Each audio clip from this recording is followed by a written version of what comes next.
Hey guys, welcome back to Purely Walking. You know how in life there are people that never move from their hometown and never move houses, and then there are other of us that have moved in different countries, different provinces, and different houses all around? Well, that's me. I'm the latter. I have moved around different provinces in the DR. I've lived in the United States before. I have moved a whole lot during my life, okay? So I decided to show you around and give you a little tour of all the homes and all the neighborhoods I lived in here in the Dominican Republic. And of course, I'll take you with me and show you around where I currently live and why I love that neighborhood so much. So without further ado, let's take that tour. In order to really get a feeling of all the places that I've lived in here in Santo Domingo, you're gonna have to go back in time with me to the early 2000s. It was around 2003 when I lived in this building that you see behind me called Residencial Don Leonel. This place is located in a very interesting part of town called Altos de Arroyo Hondo 2. This is not the original Arroyo Hondo. It is Arroyo Hondo 2, which is like the second part of the sector. But it is really interesting because right here where I lived, it's like a mix of mid to high-end houses and residential areas, but also a little bit of a lower end. If you can see over here, there is like a little street, a little alleyway where there's actually a low-end barrio. So the building that I lived in was mid-tier. It was like middle end of the road over there, but the sector actually is kind of mixed. This place has changed a little bit since I lived here because there has been like a business over here in front of the building. Beforehand, that wasn't even there. It was like an open green pasture area, but the building looks pretty much the same. We paid a very low rent. I'm not sure if I'm gonna be able to tell you the amount of rent. If I find out, I'm going to put it on the screen because it's such a long time ago. But it was a really low rent for the time, and it's not really in the middle of town, but I really like this sector because close to here there is the great botanical garden, which is like the lung of Santo Domingo, and so we are walking distance, like 2 blocks away from the botanical garden. We used to take walks in the morning.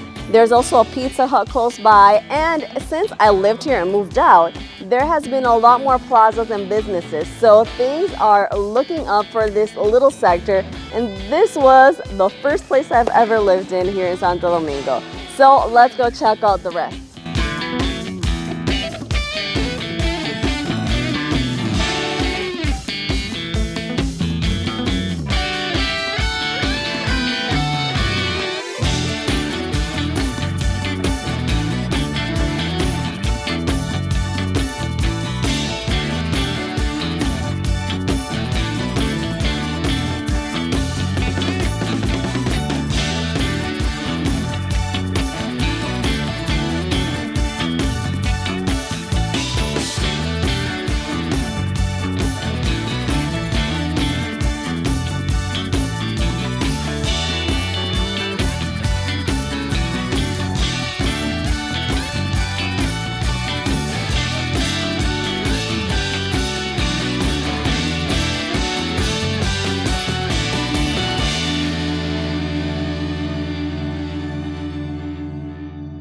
Well, next up, I moved to another part of town called El Millon. This is a very nice part of town if you want something mid to high range that is close to town, but not exactly in the middle of town where you get all the traffic jams.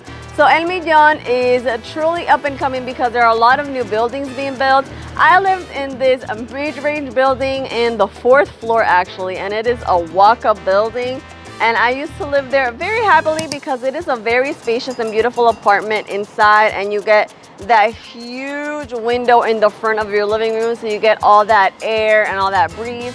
And this street is quite cool because there are a lot of different other apartment buildings, and of course there are walking distances to like restaurants and little coffee shops. And 2 blocks away, you have El Nacional, the supermarket. There's Núñez de Cáceres 2 blocks away as well. This is the other part of the street. You can see more nice, beautiful buildings. Right in front of where I lived, there is a beautiful building as well. I'm not sure if you can tell. So I really enjoyed living here in El Millon. It's a very nice neighborhood, a good option if you're looking for something that's not truly crazy expensive like Naco or Piantini will get you. So your bang for your buck will be much better spent here in El Millon if you're looking for some options.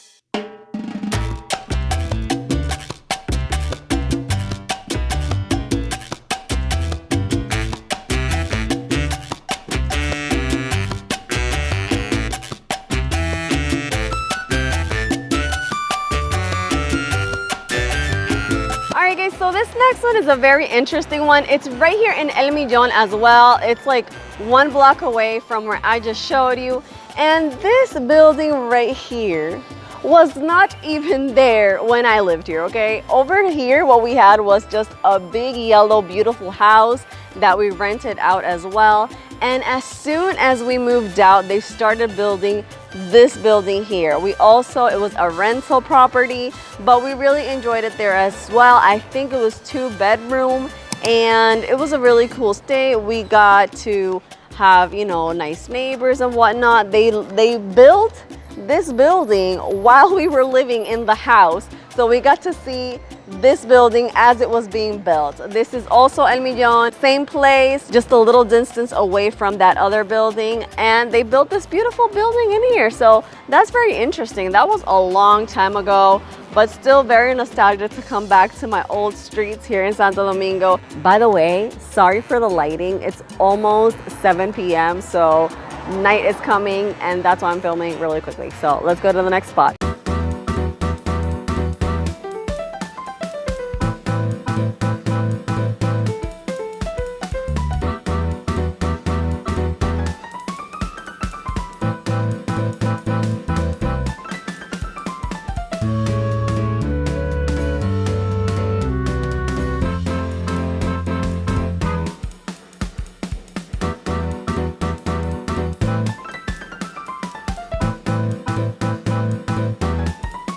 This was the 4th house I lived in right here, and it's in the sector called Los Restauradores. This sector is a high-end sector and it has a lot of houses, as you can tell. They're one next to each other. Right here, right in front of our house, this is a wall for a school. Behind the entrance is on the other side of the street. But this was a Montessori school. We heard like them singing the national anthem every morning and all the kids playing every morning. It's a very peaceful neighborhood over here, and there are a lot of mid to high-end families living here. Up the street, they did put up some buildings, like apartment buildings, and they're still building a lot of them over there and up the street that way as well. But most of the time, everything that you see here in Los Restauradores are nice houses. Now, I should say we are not owners of that house. We also rented down here. So the owner of the home did let us rent the 1st floor, and she had like another house upstairs that she lived in. And it was a very nice home, 3 bedrooms, all of that. I'll get you the renting, like the amount info, if I can, on the screen right now. But it had like 3 bedrooms, 2 bathrooms, and it had everything you needed: open kitchen, dining, and even 2 living rooms and a little office space. So everything we needed right here in Los Restauradores. I really enjoyed my time here, and this is a very nice neighborhood if you're looking to live mid to high end near the center of the city. Los Restauradores is also close to Luperón. You have Jumbo close by. Obviously not walking distance, but very close driving distance. You have 27 de Febrero as an outlet as well to the rest of the city. So it's very in between a lot of main streets, so it's easy to get in and out. And as you can tell, you breathe peace here. One of the downsides to living in Los Restauradores is that it has a barrio close, very, very close by. It's called Manganagua. As you can see, just turn up the street to the right and you can see the beginning of El Barrio, which is a much more lower end neighborhood. And as you turn, you can see you're like in a mixed place. So Los Restauradores, as pretty as the houses are, there is a barrio very close by. Still, Los Restauradores is deemed as a higher end neighborhood. The next place we moved to, I truly enjoyed as well, and this was Ensanche Mira Flores. I used to live in that yellow house that you see over there. In the first floor, we used to rent it. It had 2 bedrooms, 1 bathroom. I believe it had 2 bathrooms actually, because there was a laundry room with like a little small bath. So it had everything we needed, and the plus side was that it was on a dead-end street. So as you can see, this is a dead-end street, super peaceful, and everything that you see around are mostly houses. So there are hardly any apartment buildings in this part of the street, but this sector, Mira Flores, the advantage is that it's right in the middle of town. So it's close to 27 de Febrero, it's close to Kennedy Avenue. It has a lot of main street outlets, yet this street, because it is a dead-end street, is super peaceful. This house that was next to ours, when we moved, it was a rundown little white house, and a beautiful, nice couple bought it and they remodeled it. So as you can tell, it's very beautiful now. And another funny thing living here is that, I don't know if you can tell by the background noise, let's hear it.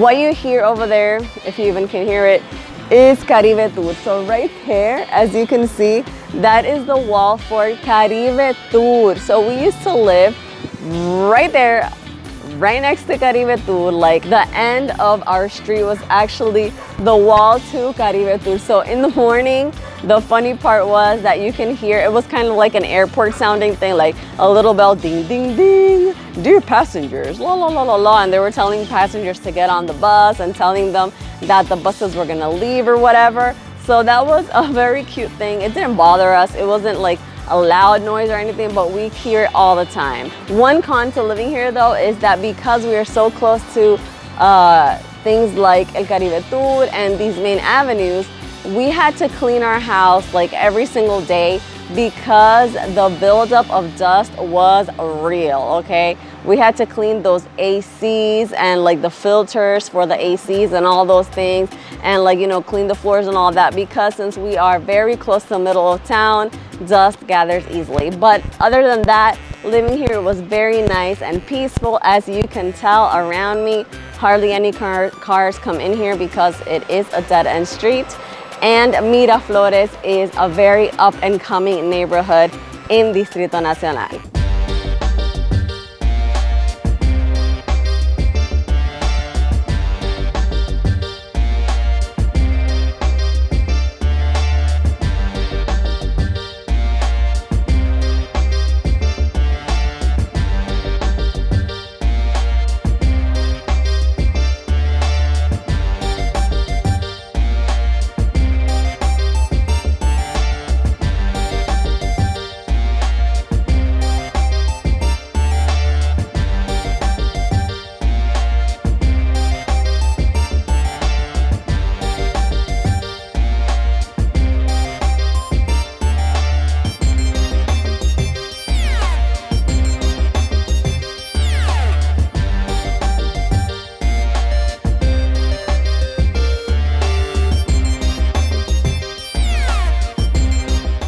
And now welcome to where I currently live in, and it's probably the part of the video where a lot of you were expecting to see. Welcome to La Esperilla. I love this neighborhood. I'm gonna show you around a little bit, and also I gave you a little hint of living in La Esperilla because I did a video back in the day, or a few months ago, I'm not sure when, but way back in my channel, about my favorite neighborhoods in Santo Domingo. I think you should check that out if you're looking to move to Santo Domingo and want to see the pros and my favorite places that I think you should look into. Go ahead and watch that video.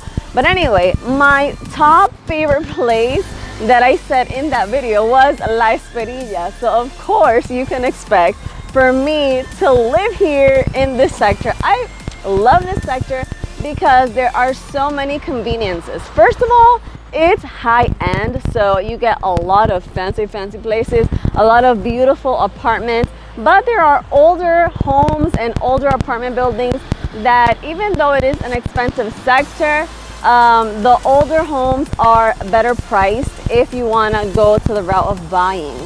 So obviously, for security reasons, I can't really show you the exact building I live in, but you can get a feel of the neighborhood that I live in. Another huge pro to this neighborhood is that we have two awesome places that I truly enjoy here. One is Parque Iberoamerica, where you can gather, do exercise, take your kids, and it's just a beautiful park. It used to be a zoo back in the day, and that park is awesome. They have a lot of Zumba activities, different sports, different things that you can do in that park. So it's really good to have that walking distance from your home. Another great thing is that we have a cultural amenity, and that is Plaza de la Cultura is right here. Technically, it's in Gascue, Plaza de la Cultura, but it's literally crossing the street from La Esperilla. So most people that live here in La Esperilla are close to Plaza de la Cultura, where you get the National Theater, you get a lot of plays and symphonies and things like that. You have museums, you have areas just to, you know, disperse yourself and do exercise. So all those cool things are here in La Esperilla, and those are the main highlights of why I enjoy this place.